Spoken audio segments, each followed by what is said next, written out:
Okay, hello po and welcome sa isa na namang video natin ngayong araw. And for today's video ay pag-usapan po natin ang mga nangyari nitong mga nakaraang araw and update lang sa mga nangyayari sa politika sa Pilipinas, okay?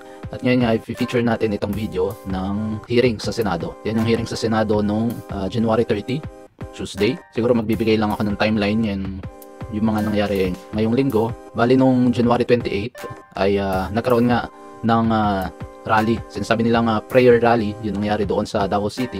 And may mga maanghang salita nga na statement si Tatay Digong, okay, si former President Duterte doon sa kanyang speech sa Davao. And eventually parang nagkaroon ng issue tungkol kay PBBM at saka kay Duterte. And then the next day, Monday, nung January 29 naman, ay sumagot itong si PBBM na sinasabi niya nga baka epekto yun ng fentanyl dahil nga inamin namin din ni Duterte noon, nung presidente pa siya, na nagtitake siya noon.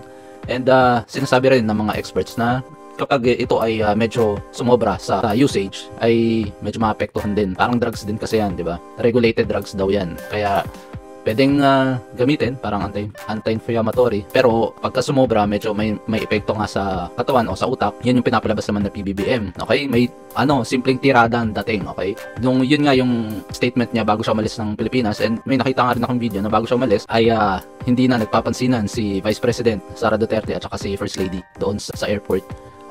Bali nakapila nga si Vice President and so Executive Secretary Lucas Benjamin ang pinansin lang at nag-greet lang ni First Lady ay si Executive Secretary, si VP Sara hindi.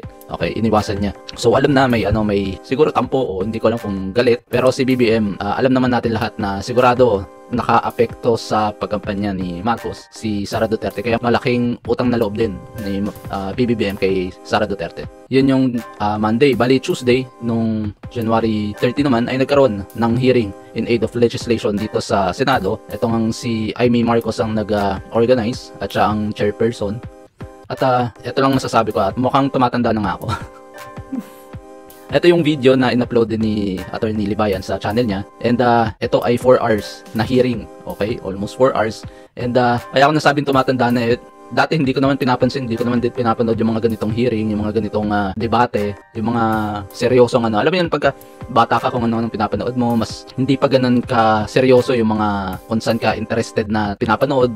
Diba? Halos karamihan ngayon gusto yung mga prank, yung mga bardagulan. Pero yung mga ganitong 4 hours na talakayan, hindi ko mai-imagine 10, 15, 20 years ago na papanoorin ko yung mga ganitong session, okay? Yung mga seryosong, kahit na hindi mo masyado maintindihan yung mga legal aspect ng pinag-uusapan nila, kasi may mga articles na pinag-uusapan, lalo na ang guest nila dito, yung mga Chief Justice dati ng Supreme Court, mga Chief Justice na nag-decision dun sa case na yun na binabanggit dito. Pero interesting din naman, okay? Siguro magbibigay lang din ako ng ilang points ko dito. Yung sana, mabuksan din natin yung kaisipan ng mga tao sa pagbibigay natin ng impormasyon dito sa video natin ngayong araw, okay? And for your information lang po, hindi po tayo lumilihis sa mga issue na tinatalakay at mga pinagagagawa ni Idol Rafi.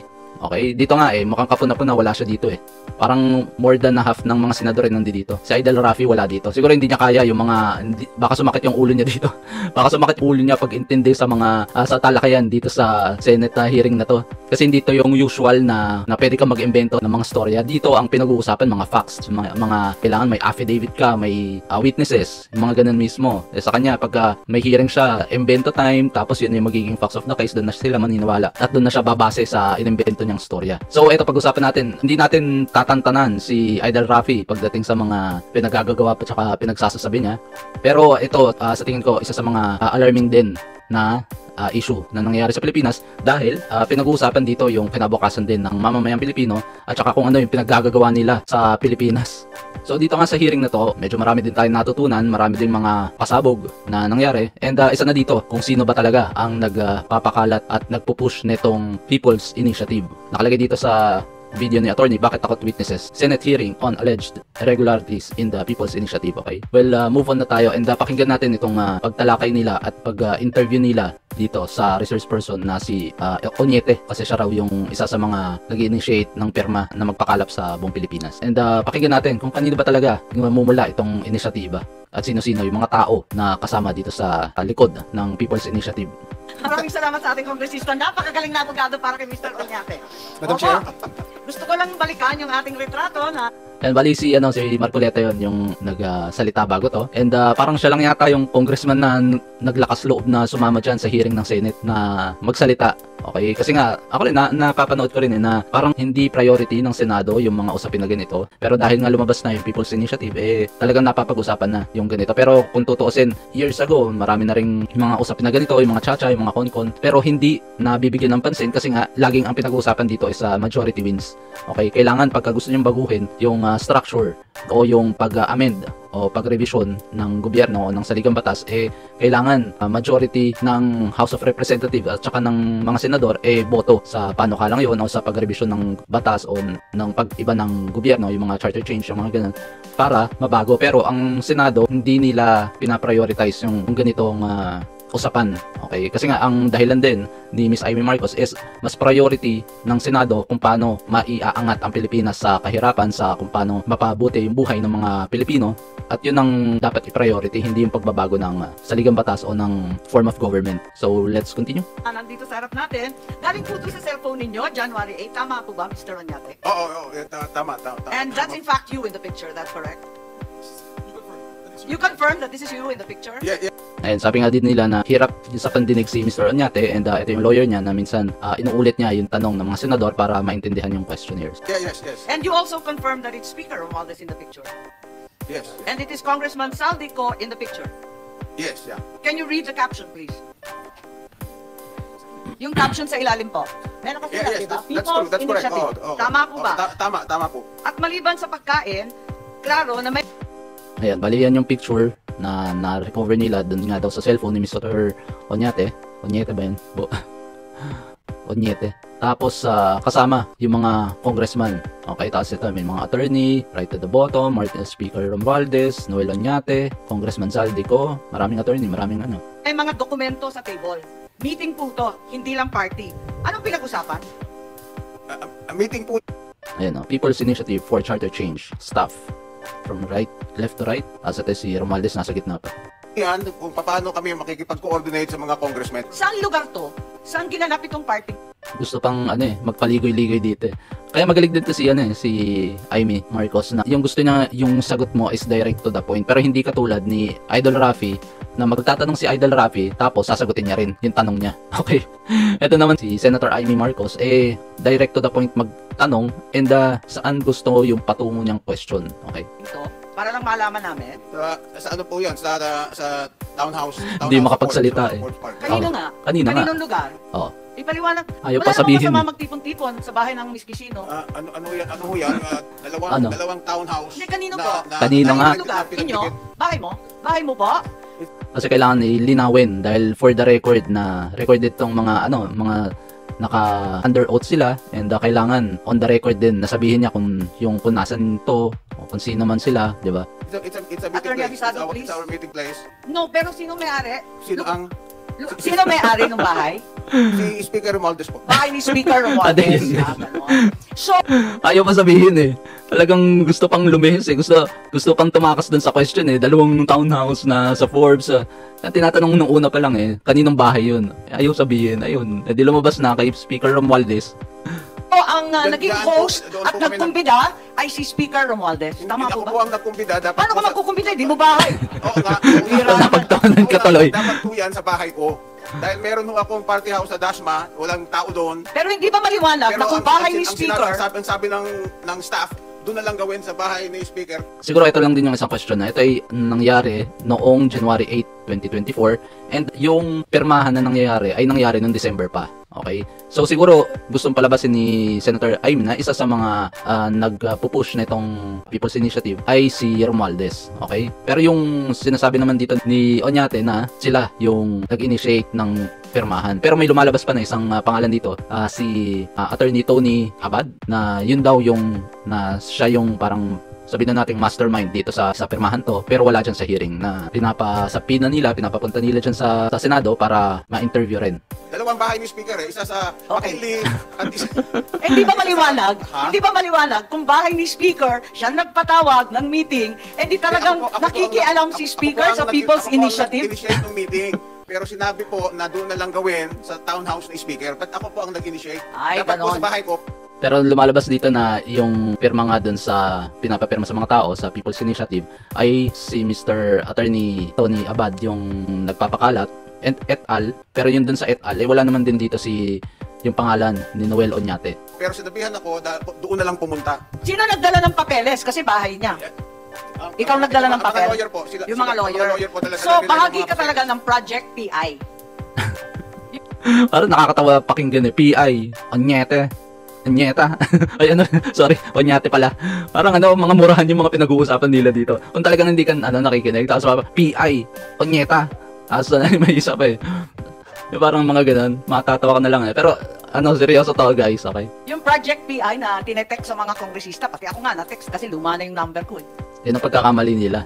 Nadamay sa text yung isa sa mga may ayaw ng People's Initiative. At kaya may mga message nga daw siyang na-receive si Senator Amy Marcos. Kaya alam niya kung sino yung nagpapadala at saka yung idea nitong People's Initiative. Kasi I sought the help of the speaker. Inamin ko Yeah, naman po. you've said that before. Natulungan kami dito sa signature gathering. Right. Okay, kilala ninyo itong sina Attorney Redentor Tuason? I don't know. Suset Sumalinog, Timothy Lagundi? Kilala niyo itong mga to?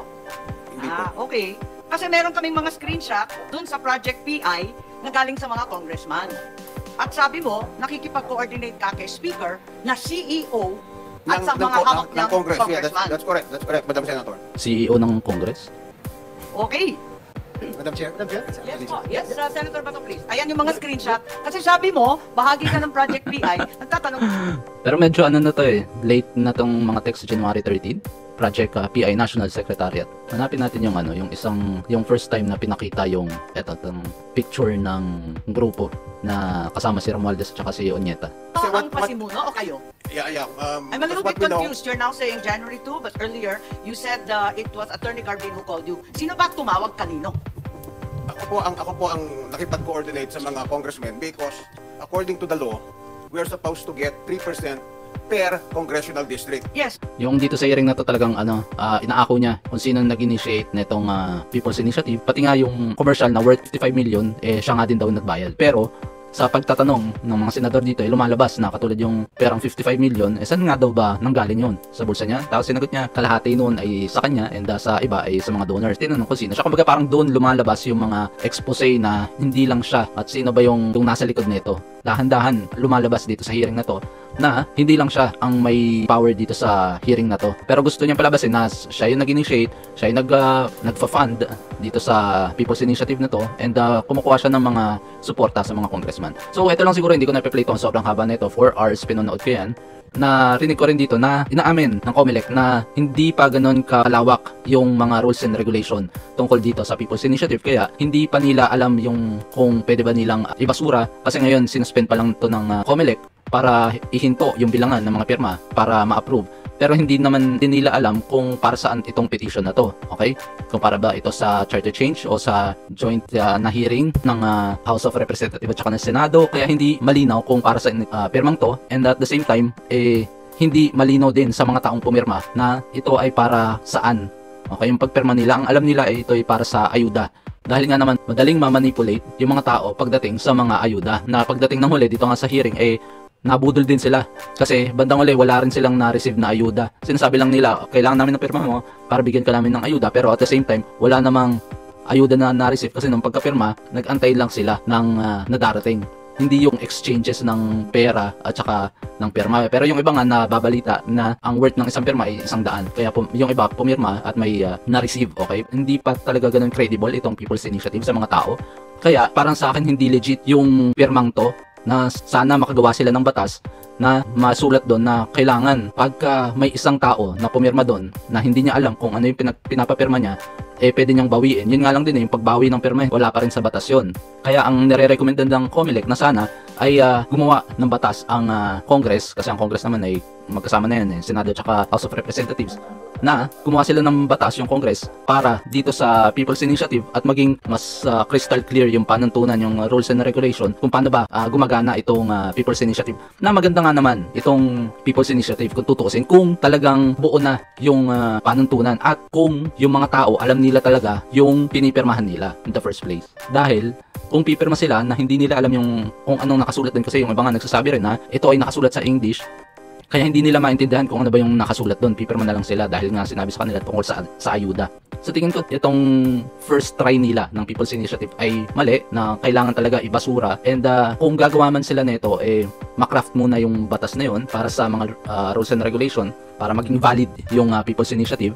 And then pag na-craft nila yon, sa susunod na hihingi sila ng pirma sa mga tao para sa People's Initiative, ipaliwanag nila sa mga tao, i-coordinate nila sa barangay, explain nila kung ano ba yung pros and cons na itong dapat nilang pirmahan. Tapos in the end, na pagka-explain nila, tsaka nila papirmahin yung mga tao. Hindi yung shortcut ka kagad na para lang sa ayuda. At saka nasisira dito ay yung executive. Kaya nga hindi mo maaalis na hindi alam ni PBBM itong People's Initiative, kasi ginagamit yung pangalan niya, yung mga ahensya niya para sa pirma ng mga tao. Nilalatag nila dyan yung mga ayuda ng gobyerno, katulad ng mga tupad, yung mga sa DSWD, na ipapamahagi daw. Kaya yun ay under ng presidente. Kaya parang ang lumalabas pinupondohan ng executive itong People's Initiative. Kaya na hindi naman din nagsasalita si PBBM kung totoo hindi, di ba?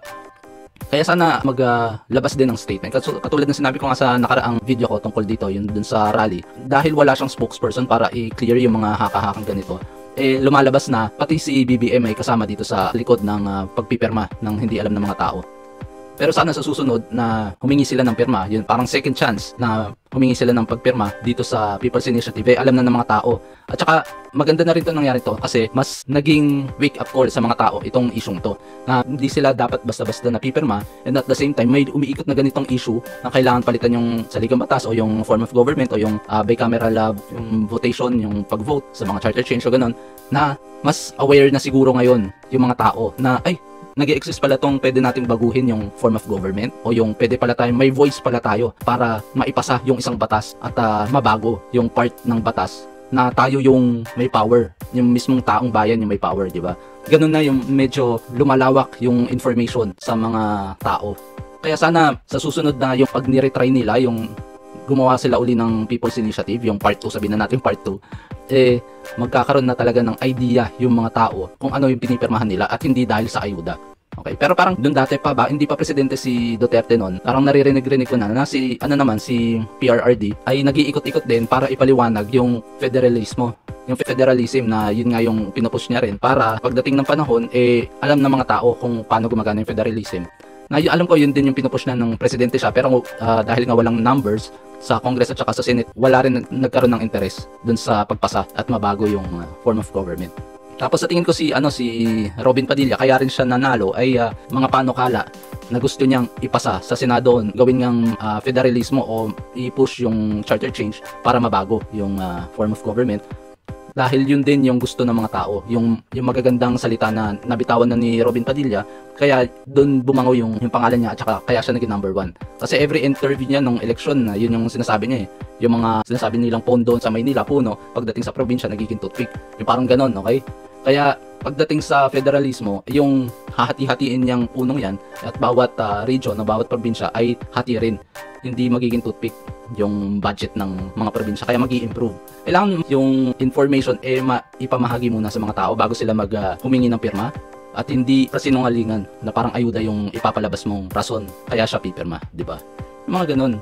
And siguro lastly na lang, na kaya interested din ngayon yung politika ay dahil sabi nga nila nagkakawatak-watak na yung unity team. Kahit naman si Senator Amy may crack yung unity team. Kasi bandang huli, yung dating magkakampi, sabihin na natin magkakampi si Marcos Duterte, kahit na si PRRD ay nakaside, sabihin na natin ganun kay Marcos, ngayon medyo nagsisimula na maging magkalaban sila. Yung dating magkakampi, ngayon ay magkaaway, at dating magkaaway, watching this Senate hearing, yung dating mga magkakaaway nagiging isa. Yun yung interesting dun kasi dito sa hearing, biruin mo, sinusuportahan ni Ontiveros, ni Coco Pimentel yung hearing na to ni Amy Marcos. Kaya halos lahat ng mga senador nandiyan dyan sa hearing. Pero si Idol Rafi, dahil hindi kaya ng utak ni Idol Rafi to. Yung mga lawyer na dating nasa campaign na side ng yellow pink lawans, nandiyadyaan din si Attorney Chel Joc, no? Si Chief Justice Carpio nandiyadyaan din. Pero isinantabi nila yun. Yung kung anong kulay ka, dahil yung isyong to sa tingin nila ay importante. Nagkaisa sila. Yun yung maganda dito sa hearing na to. Yun ang medyo malungkot dito sa storyang to sa ngayon. Na yung dati magkakampi, ngayon magkaaway. Tapos yung dati magkaaway dahil sa kulay, ngayon dito sa Senado, nagkakaisa para patunayan na hindi tama ito. Yun yung yung nasense ko dito sa hearing na to. And susubaybayan pa natin itong hearing na to at take note, hindi pa rin natin papalampasin yung mga issue kay Idol Rafi. Nandito kami, Idol Rafi, sa mga pinagkagagawa mo. Okay. So yun, hanggang dito na lamang po. And maraming salamat sa mga sumubaybay at nanood dito sa video kong ito ngayong araw. And please, paki-follow po ako sa Facebook page ko and paki-subscribe na rin po ako sa YouTube channel ko. Ayan. At hanggang dito na lamang po. Ingat po tayong lahat. Ciao, ciao.